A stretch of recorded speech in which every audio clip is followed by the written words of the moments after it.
Assalomu alaykum qadrli ko'rman do'stlar. Bir kitob bir olam programmasini ko'rishinglarni qarshi olamiz. Hammamizga ma'lum Uyg'ur me'morchilik san'ati Uyg'urning butkul madaniyat sistemasining muhim bir tarkibiy qismi bo'lib, u xalqimizning ijtimoiy iqtisodiy o'rni, axloq, e'tiqod, estetik tushunchalarini, turmush urf-odatlarini, shundaqla qimmat qarashlarini va davr aloyiliklarini aks ettirib beradigan san'atning muhim bo'lgan bir turi.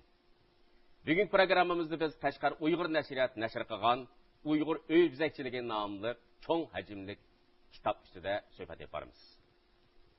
Bugungi suhbatimizga ikki aziz mehmonni daxil qildik. Bulardan biri Uyg'ur öy bizakchiligi nomli kitobning muallifi, Xinjiang Pedagogik universitetining dotsenti Elshad Tursun efendi. Yana bir mehmon Xinjiang Pedagogik universiteti adabiyot institutining professori, magistr yetakchisi shoir Abduqodir Jaloliddin efendi. Xalqimizningki milliy madaniyatining moddiy asosi hisoblanadi. Xas bo'lgan imoratlarni suratga olib kelyapman. Bir qutqizish xarakterli bir to'plam bo'lib deb qaradim. Bizga ma'lum endi san'atningki 8 cho'ng turi bor. Bu 8 cho'ng turi ichida binokorlik san'ati birinchi o'rinda turdi. Endi birinchi o'rinda turishda binokorlik san'ati eng burun maydonga kelgan bir san'at bo'lishi bilan dunyo miqyosida dunyoninki madaniyat sistemasida muhim o'rin egallaydigan bir tur.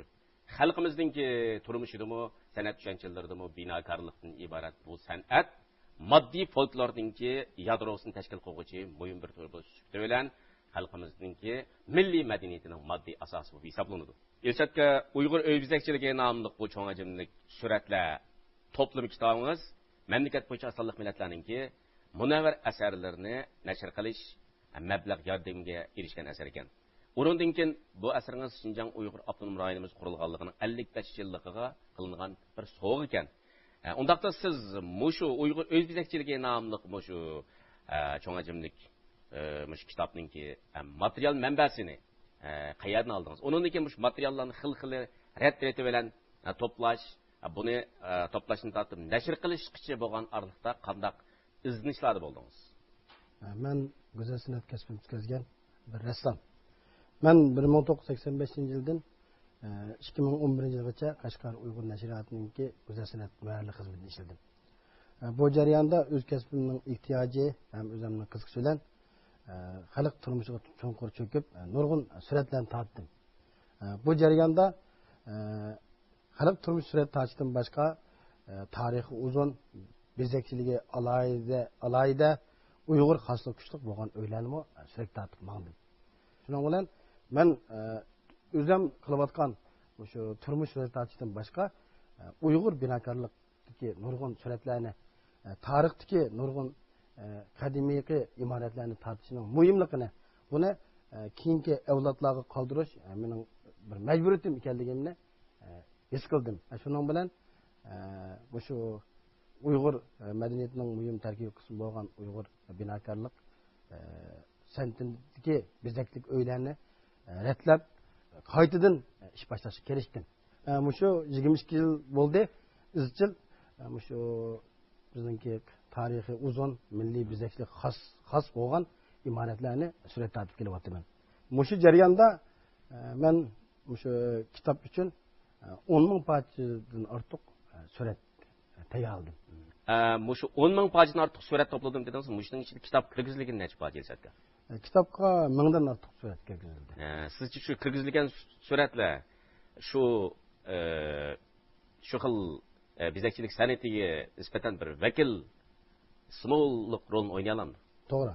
Hammasi Uyg'ur xosligiga, milliy xosligiga ega suratlarni tanladim. Abduqodir aka, biz binokorlikni biz qaturilgan mavzuga deymiz. Endi Uyg'ur binokorlik san'ati, jumladan me'morchilik san'ati Uyg'ur xalqininki hamda turmush urf-odatining mas'uli. Mushnoqdan chiqib chiqqan vaqtingizda shu Uyg'ur bezakchiligi nomli bu kitob Uyg'ur binokorlik san'atining o'tmish va bugundan qanday uchurlarni berishi mumkin? Men ko'rib chiqdim. Ko'rgan vaqtimda asosan buni tanlangan suratlar binokorlikninki qurilmasini bo'yicha, shu qurilmaning har qaysi bo'laklar bo'yicha rasm tortilgan, tanlangan va shu bo'yicha tashkillanganda kitobning asosiy mazmuni endi. Rasmninki ba'zi tortilgan o'ylarning tarixi eng qadim bo'lganda 400-450 yillar atrofida bo'ladi ekan. Hozirgi davrimizga vakillik qiladigan ma'lum bir bino yoki bir me'mor o'zidan burungi 100 yillik madaniyatni gavlandirib beradi-da.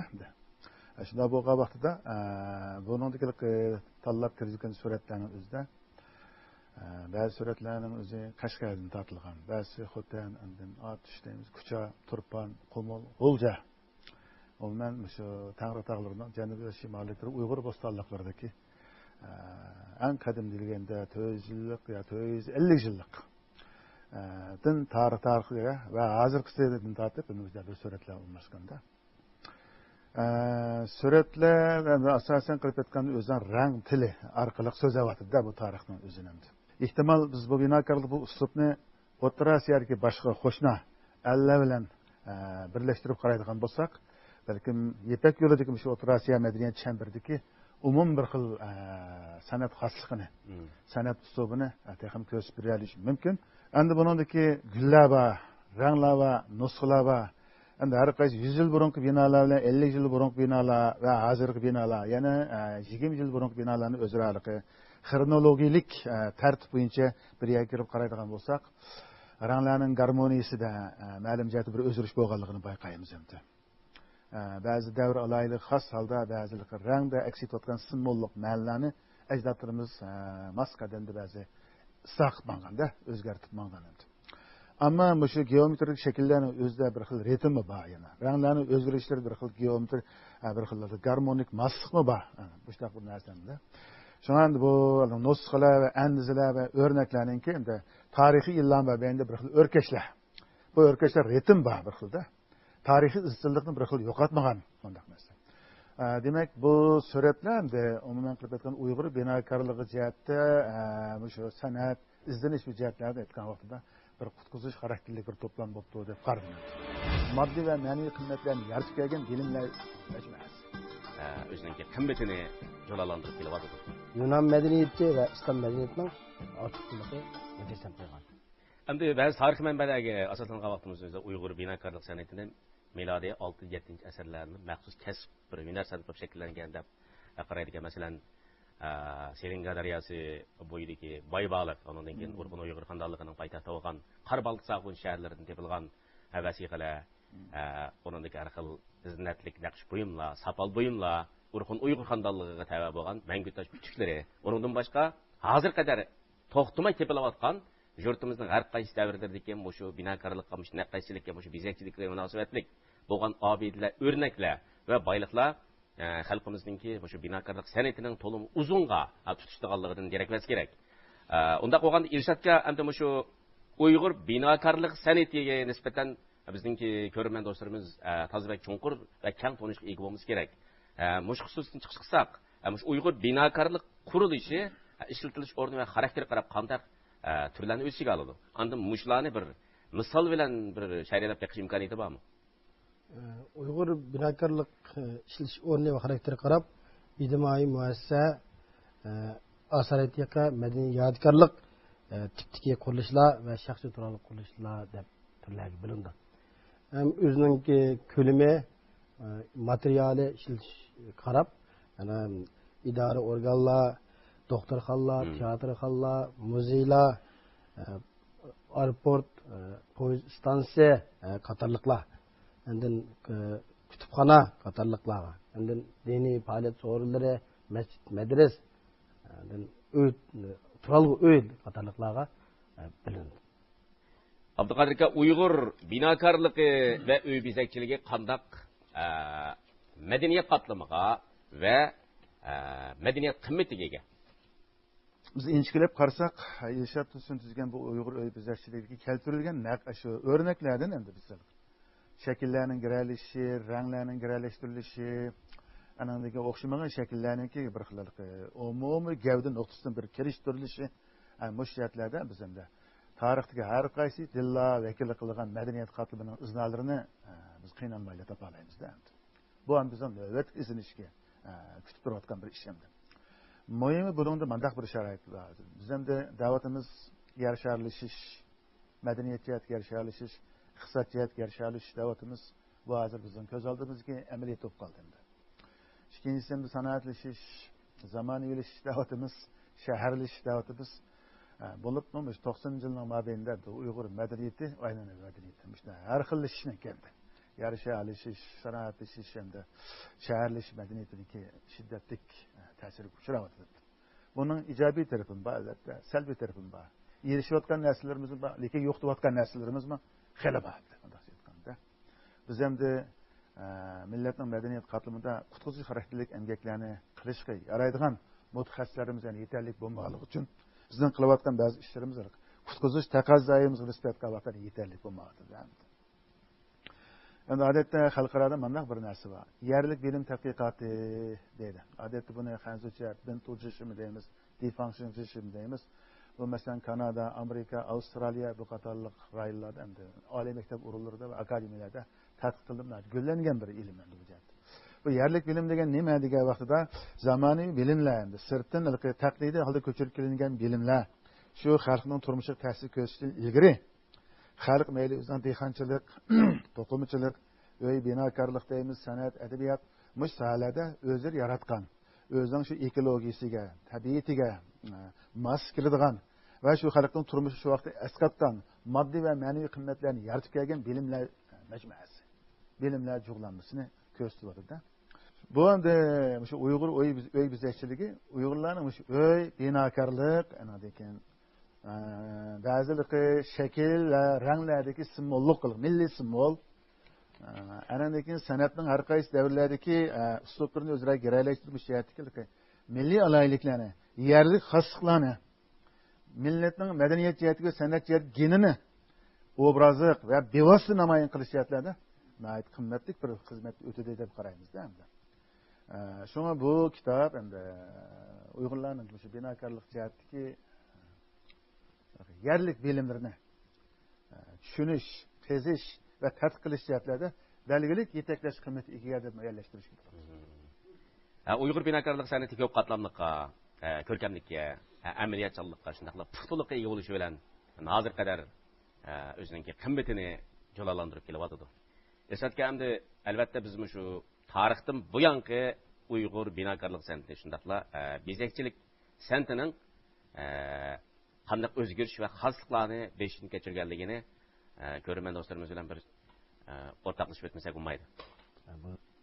O'rta tuzanlik bilan Yevropa, Osiyo cho'ng quruqligini tashtirgan qadimgi Ipak yo'lining tubida joylashgan bu Xinjiang, O'ris millati o'tiraqlashgan aziz makon. Bu keng zaminda o'rta tuzanlik madaniyati, Faris madaniyati, Hindi madaniyati, Yunan madaniyati va Islom madaniyatining ortiqchiligi vujuddan qo'ygan. Bizning binokorligimizmi mushlar bilan yo'g'irlangan ko'p xil madaniyat shaklini barpo qilgan. Umuman aytganda Uyg'ur binokorlik bezakchiligi davrdan davrga mukammallashib, Uyg'ur xalqining ehtiyojini qondirib kelmoqda. Ularningki yashayotgan uy muhitlaridan buni topqili bo'ladi. Muhim shakllardagi, muhim nusxalardagi nutqlar o'zgargan. Binolardan ko'rgan bo'ladi. Shunda endi Uyg'ur xalqining binokorlik madaniyati avloddan avlodga o'rnashib ketamiz. Uyg'urlar o'qishmagan diniy e'tiqod qilgan vaqtlarda o'qishmagan binokorlik, bezakchilik madaniyatini barpo qilgan. Adat dunyodagi binokorlik madaniyatini bunday turlar bo'ladi ekan. Grek-Rim uslubidagi binokorlik, ondan keyin Jongoch uslubidagi binokorlik, ondan keyin Hind uslubidagi binokorlik va Iron Arab madaniyatidagi binokorlik turlariga bo'ladi ekan. Hamda shuning ichida hozir ham Uyg'urlarningki binokorlik odatda shu Iron Arab ya bo'lmasa islom madaniyati ichidagi binokorlik bir qadar umumlashib ketgandek turdi. Bu Janubiy Shinjang tarafda, Qashqa, Xotan qatorliq taraflarda bu bir qadar gavdalik hamda Qumul, Turpan qatorliq rayonlarda yana aslidagi bir xil islomiyatdan burunqi bir xil binokorlik madaniyatining iznasini ularningki qurilish imoratlaridan, saroy uylaridan, ularningki yashayotgan uy muhitlaridan buni topqili bo'ladi. Haqiqatda Uyg'urlarningki binokorlik san'ati va uy bezakchiligi bizga qanday estetik hodisani tushuntirib berdi. Endi odatda ma'lum bir san'at asarini yoki ma'lum bir san'at abidasini o'zini ma'lum estetiklik qimmatga ega bo'ldi deganlikni o'zi shuningdek shakl bilan mazmundan keyin g'oyalarni birlashganligini ko'rsatib turgan narsa. Uyghur binakarlıklarda, Uyghur öy bizekçiliklerinin özünde, Uyghur mimarçılığında onda üç nesne münasebet var deyimiz. Birisi Adem bilen ilah. Yani birisi Adem bilen tabiat. Yani birisi tabiat bilen ilah. Manda zincirsiman bir bağlanıp ketken bir halkılar var da bedimdi. Uyghur binakarçılığından üç nesne eksetkenimdi. Bizning diyarimizda saqlanib qolgan binokarlik o'rnaklari endi ba'zi xarobalar boshini qaraganda masalan ibodatxonalar va masjid qurilishiga doir janrlar bir qadar ko'p uchraydi. Garchi Uyg'urlar o'zining tarixi din almashgan bilan, lekin muhim shakllardagi, muhim nusxalardagi mutiblar o'zgargan yo'q. Masalan, bu mutibni endi xalqiy adabiyotida bor deymiz. Har qaysi tarixiy davrlarda mazmun ve onun syujet kurulması cihetdeki özgürlüğü saklanıp gelgen ma'lum izchillik ega bo'lgan hikoyatlar ya ma'lum bir bayon shaklini odat biz motiv deymiz endi. Bu xil motiv xalqiy adabiyot bo'lib qolmasdan balki Uyg'urlarning boshqa san'at shakllarida, jumladan Uyg'ur binokarligi va uy bezakchiligidami saqlanib kelayotgan narsa. Bu nuqtada petqa vaqtda boshqa islom elleridagi binokarlikdan farqlangan holda o'zining milliy xosligini shakllantira olganda Uyghur binakarlıkta beyaz geometrik gül nusxaları deyimiz endi. Tabiatga har xil yo'pirmoqlar, gullar va o'simliklarning shakllari, andizlari o'zlashtirilib, o'zaro garmonik, ritmlik holda kirishtirilib, epperishlar bir vaqtda muvafiq bir xattatlik an'anamizni bilan kirishtirilgan. Xattatlik an'anamiz kirishtirilgan. Shuning uchun bizning uy bezakchiligimizda o'xshamagan tarixiy davrlardagi xattatlar, har xil xattatlik nusxalari, xat nusxalarini tepisham mumkin endi. Son Uyghur öy bezekçilik addi aldaki şekiller, yoki ranglarning giralashmasi bo'lmasdan, isnixat, xattatlik, adabiyot va she'riyat namunalaridan giralashib ketgan mudaqda. Shunga bizning Qashqardagi bir qism ko'ni o'yladim, Navoiyning beyitlarini, Huvaydoning beyitlarini tepish mumkin. Shunga bu yerda bizning öy bezekçiligimiz esa har xil san'at tiplarininki organik halda biriktirilishdan iborat bo'ladi. Shundan qaraganda bizning xalqimiz go'zallikni mush qadar suydigan bir xalq ekan. Quyosh yorug'ini intan yaxshi ko'rgan bir xalq ekan. Kanglikni intan yaxshi ko'rgan bir xalq ekan bu. Ana lekin suvni intan yaxshi ko'rgan bir xalq ekan, dostonlikni, yeshillikni intan yaxshi ko'rgan bir xalq ekan. Demak, insonning hayot rishtalari bog'langan suv, yorug'lik manbalariga nisbatan eng yorqin muhabbat bilan inkas qaytara olgan bir millatda endi. Biz bir xil shu daqqachilik, bizakchilik san'at bir xil mustaqillik, bir xil ijodchanlik, bir xil tushlik tasavvur, bir xil go'zal ko'chirib ketgan bir istik qimmat qarshi jurnallanib turgan bo'lg'achqa, biz davatgan bu shu Iran, arab davlatlariga biz nurg'ulg'an ishtiqorlarimiz chiqib, o'zininki nihoyatda go'zal, nihoyatda ishilchanlik yuqori bo'lgan o'zininki hunar kasblarini bola qanot yaydirib Elchatga Abnum rayonimiz miqyosida xalqimizning an'anaviy binokarlik san'ati hamda milliy aloyidilik, yerlik xususiyat, havo klimati, turmush odatlarininki qisman o'xshamasligiga qarab, mazmun va shakl yaqin qanday farqlarga ega? Shu har qaysi yurtlarninki klimat, yer shakli qarab, binokarlik shaklidami ma'lum farqlar bor. Masalan, Qashqar tarafda qurg'oq, to'rt fasl aniq. Bunda bo'lganki, bu ya'niki asosiy qurilmasi xomqish va pishqishlardan ishlanadi. Uli qo'linib chingdilagandan keyin tosh ul yasaldı, onun töpüge xomqish va pishqishlardan yasalib chiqadi. Töpü odatda yog'ochdan, yog'och qurilmalik bo'ladi. Ma turpan 90 taraflarda bularni qurg'oq. Bularni shu Qashqarnikiga asosan o'xshab ketadi. Ular bek issiq bo'lganlik uchun bir qism uylarning töpini yog'och ishlatmay, qishlarni tish orqali kelib, kapi uy qilib yasab chiqilgan avvalom bor. Bunda uylarning tarixine ait uzun netice esir. Kemir öy şeklindeki. Kemir öy şekilde kışlarını tizip yasap çıkan. Bulanın tarixine ait uzun. Şu bir kısım Turpan'daki kadimi yadigarlık orlarından, medeni yadigarlık orlardaki binalardan şimdi köyün burada. Ondan keyin ma Gulca tarafında yol yığın bir kadar köp. Sonrasında bulanınki öyleri tıkımı puxta, çıng itiladi. Endin öyning töpi yepilişi Qashqar Turpandagi o'xshamaydi. Yo'llig'in ko'p bo'lganligi uchun yomg'ir, qarlarning turib qolmaslik uchun yantu shaklda yepiladi. Ham ular o'zida bir Yevropaning, Rossiyaning bir qism binokarlik singan. Atish taraflarda qurg'oq, tosh ko'p, issiq bo'lganlik uchun uylarni egiz, cho'ng, issiqda so'rim bo'lish uchun egiz yapildi. Shu hamma yurtlarniki milliy ahvoli qarab bu tarixda o'zgacha yasalgan. Hem hozirgi taraqqiyotda zamonaviy narsalar ko'p. Hem hozir cho'ng farq bor desak bo'lmaydi. Hozir ham asosan o'xshaydi. Asosiy shu uy yasag'uchining, shu mablag' sag'uchining san'at qarashi bilanga shu qarab, iqtisodiy ahvolga qarab yasab chiqildi. Umum jihatdan yana o'xshaydi. Shu vaqtning o'zida Beijingdagi nurg'un shahar qurilishlarning ismi Chodir degan ism bilan atalgan ekan. Shu milliy o'rnaklarni ta'minlashga bu kitobda qarayman. Ilsatga albatta biz bu yerda Uyg'ur binokorlik san'ati va me'morchilik san'ati haqida suhbatlashib qolmoqdamizda tarixda o'tgan danglik Uyg'ur binokor usullari va ularningki yaratgan, ular loyilagan simvol xarakterli qurilishlarni cho'qim bir aslab o'tishga tegishli deb qarayman. Bu jihatda Uyg'ur binokorligida nurg'un mo'jiza xarakterli qurilishlar maydonga kelgan. Shu bizning Xinjiang zaminida nurg'un qurilishlar bor. Masalan, Yitka jamasi, Appaqo'ja mazri, Munari qatorliq. Bu yerdagi tarixiy qarasak, bularni yasatgan odamlarningki ismi tillangan, lekin qandaqto yasag'uvchilarningki, shuni loyihachilarning, iskarlarning ismi ko'p tillanmagan. Keyingi davrlarga kelganda ularning qayta o'zgartgandikilarningki ustamlarningki munavvarlarning ismi tillangan. Masalan, Qashqar Yitka jamoasimi 3-4 qatim qayta o'zgartib yasalib ekan. Bu jarayondagi kimning yasatgan qa davrida yasalgan deki ma'lumotlar aniq.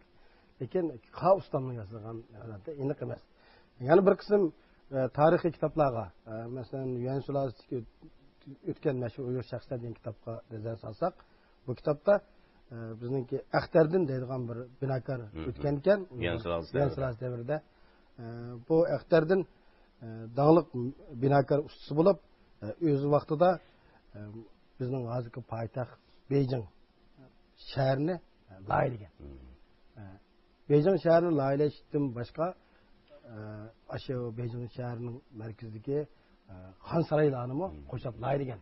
Ondan başqa Axtardin Şinjangdakı Uyğur ustalardan öz nəçini çıxıb muş qurilishlarni yasashga alayda kuch qilgan. Bunun sharpiga Axtardinni Chodir bargohining ombiliga tayinlagan. Shu vaqtning o'zida Beijingdagi nurg'un shahar qurilishlarining ismi Chodir degan ism bilan atalgan ekan. Axtardin vafot bo'lgandan keyin Axtardinning bolasi andan keyin 4 navrgacha shu Chodir bargohining ombili bo'lgan ekan. Ham yaqingi davrga qaraydigan bo'lsak, bizning ataqli rassom G'azi Ahmad apandimninki Xinjiang san'ati 83-yili Xinjiang san'atidagi Uyg'ur binokorlik san'ati degan maqolasida bir necha kishilarni tilg'ib o'tgan. Masalan, Qudrat Axun, Ro'za Axun ustam, Abdurahmon Sachqon, Abduqodir apandi, Osmon Pilanchi, Namenjan ustam qatorliqlar. Mesela aşılar rayisini işleyen bezekçiliğini kalan simvol xarakterli qurilishlarni tilg'ib o'tish imkoniyati bormi? Bo'ldi. Qudrat Axun ustam qatorliqlar hozirgi bizning Namindagi xalq teatrini loyihalash ishlariga qatnashgan. Lekin Ro'za Axun ustam, Qudrat ustamlar shu bizningki burungi chiqilib ketgan muzeyninki bezekchilik ishlariga qatnashgan. Namenjan ustam Qashqa Appaqo'ja mazridagi oldiki masjidning bezekchiligini, Yitka masjidining ichidagi naqash bezaklarni loyihalagan.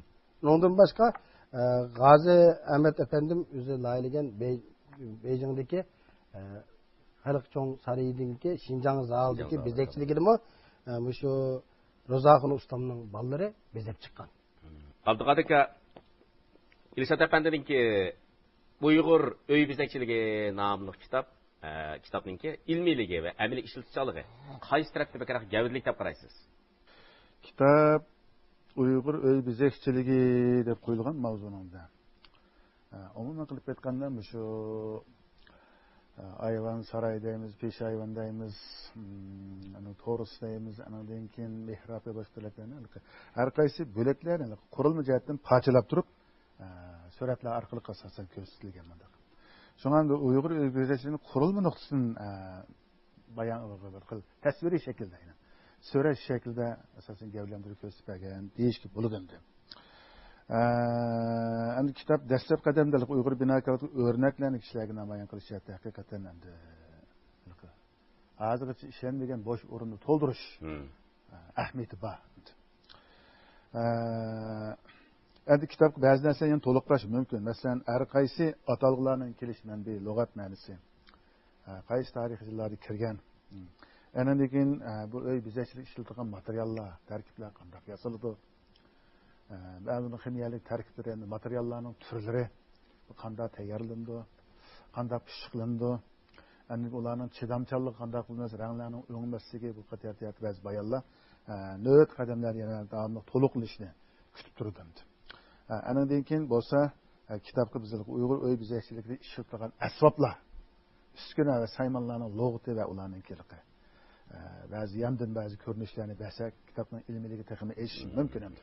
İlmilik jihatlar biz yana ba'zi xizmatlarni davomli ishlashimiz kerak va albatta endi yana vaqt talab qiladi. Bundan keyin qadamda bu cho'qim shunday bo'ladi. Endi bundan keyin amaliy qo'llanishchanligi jihatiga yetgan vaqtda hozir diyorimizda urf-odat sayohatchiligi taraqqiy qilyapti. Oila sayohatchiligi taraqqiy qilyapti. Madaniyat sayohatchiligi taraqqiy qilyapti. Endi deymizmi? Atmir rayonimiz endi bir xil milliy madaniyatni namoyon qiladigan bir xil tarixiy an'anaga boy bo'lgan bir xil rayon bo'lib chiqdi bilan sayohatchilarning o'zining kelqi ba'zi hozir zamonaviy binolarlar emas tayinlab aytgan vaqtida o'zining an'anaviy binokorligi mush jihatdan endi bakrak kishilarni diqqatini jalb qilishi mumkin-da. Shunday bo'lgandan keyin buningki yoshirin istiqboli intayin zo'r deb qaraymiz endi. Shu mazkur kitob endi bizning hozirgi davrda milliylikni, yerlilikni, milliy xoslikni namoyon qilish xohishimizga xizmat qila oladi. Bundan keyingi Uyg'ur uy bezakchiligida, zinnatchiligida shu xil milliy o'rnaklarni ta'minlash bu kitob hali muhim rol o'ynaydi deb qarayman.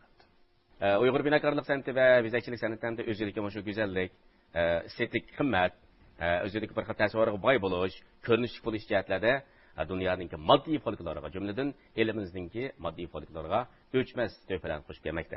Bezakchilik san'atiga to'yingan Uyg'ur uylari hali ham el vatanning, xushallikning, baxt saodatning, go'zallikning va cho'nqur madaniyatning timsoli va simvoli sifatida o'zining rolini atqizmoqda va namoyon qilmoqda. Qadrli ko'ruvchi do'stlar, bugungi programmamizni oxirlashdi. Xayr, xo'sh, salomat bo'ling.